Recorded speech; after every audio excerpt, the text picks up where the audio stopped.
does it happen through a process of films that he has shot, your assistants have shot for you? Is it through a process of also watching that location? For example, Bruges is a well-known place because of the other film in Bruges.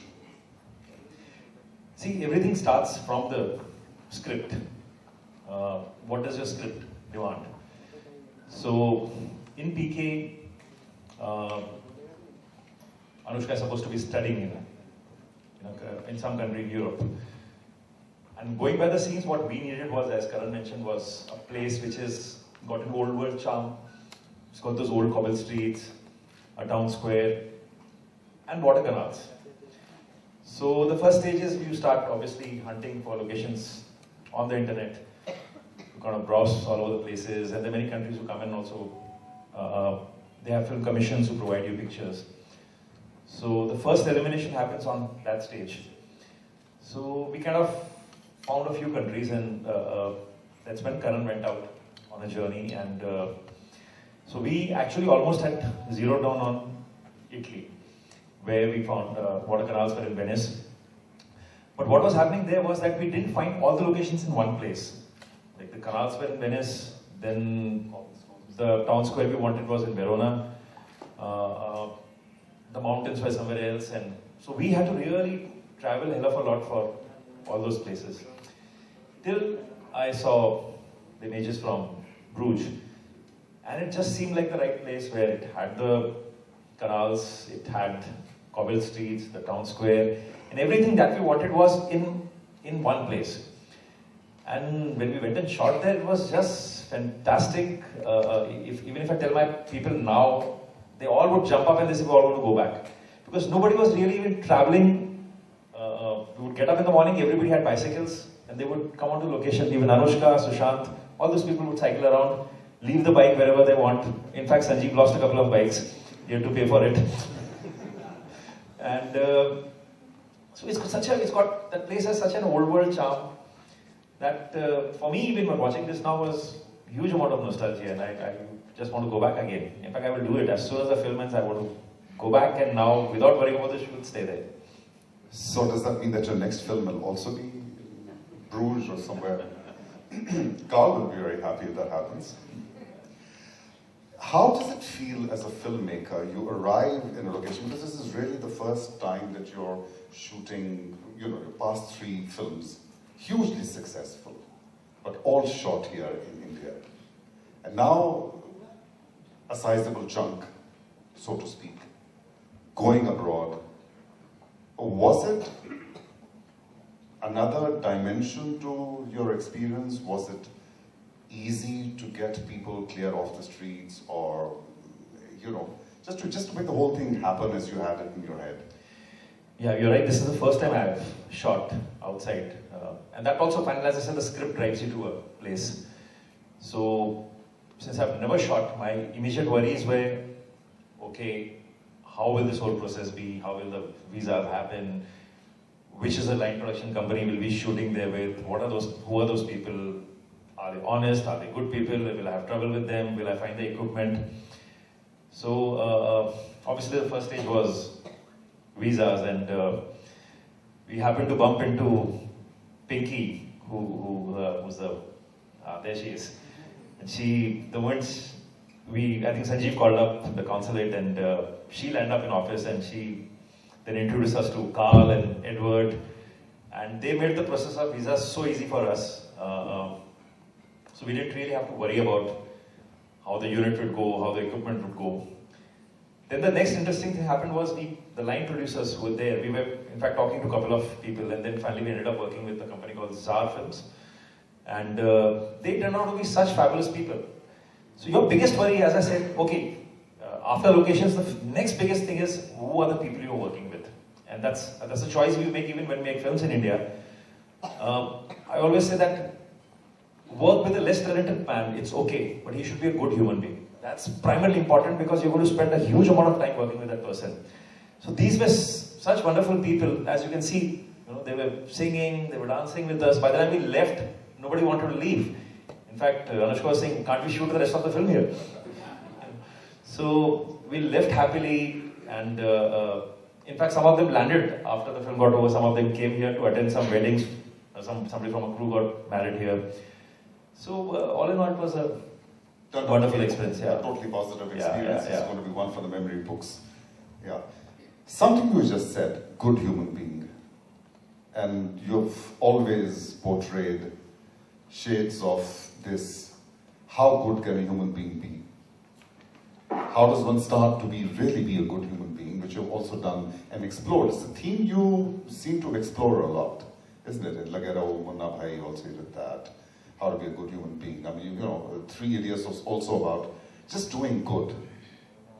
Yeah, you know what the question is. You don't know what the question I'm waiting for it.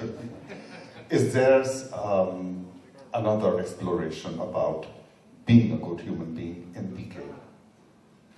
I don't want the story. See, Abhijat is here. Abhijat, we write together. And I think somewhere deep down, I guess we guys are probably activists at heart. And so it's not a conscious effort to say, oh, we're going to make a film where we're going to preach people, how should we be a good human being. But that's happened by and by. If you're talking about 3 Idiots, which is a film about colleges, education became an integral part of it. So similarly in PK, yes, there is, in fact, tackling a big issue, a very big issue, which I think is very relevant to today's times. But we've done it in a way that it's entertaining. You always have to sugarcoat the message. If you don't sugarcoat the message, nobody's going to, walk to the theaters and watch your film. Nobody wants to be given a moral science lesson. Especially when you're paying $200, $300 to buy a ticket, you don't want to walk in and say, oh, moral science? No.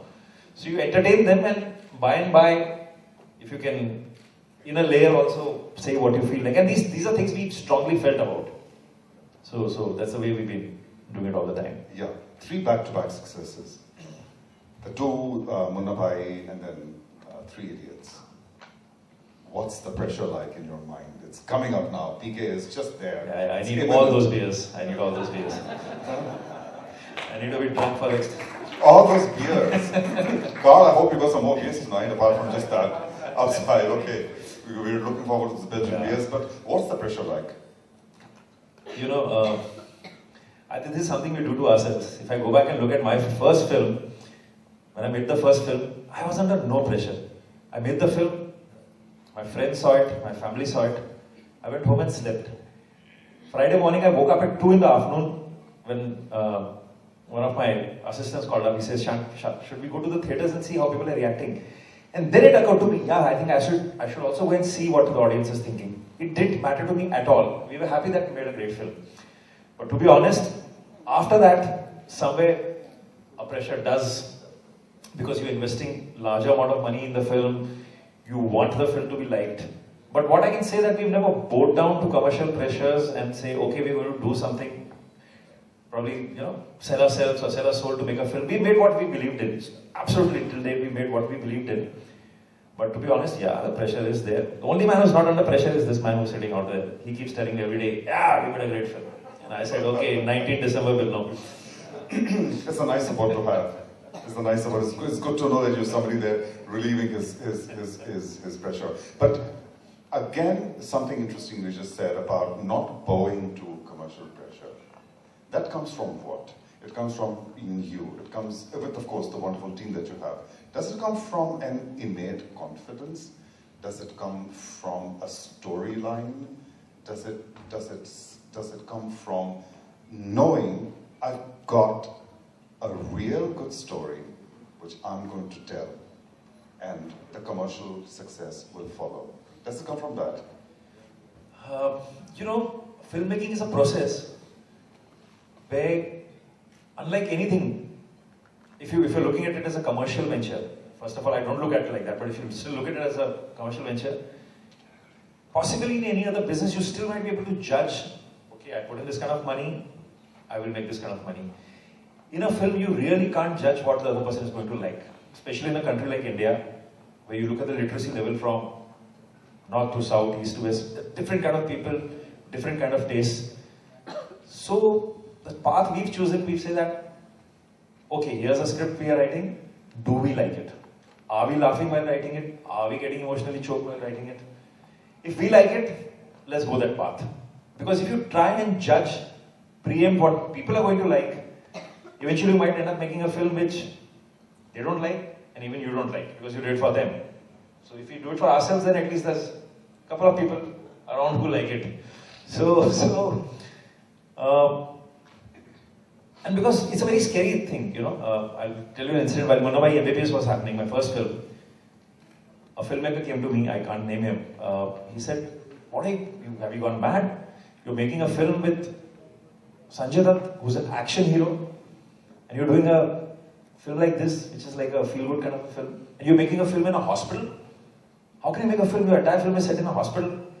How can you shoot all your songs in Bombay? You have to go to Switzerland, you have to go to Europe, Bruges, nobody said that time, but but you have to go to Europe to shoot a song.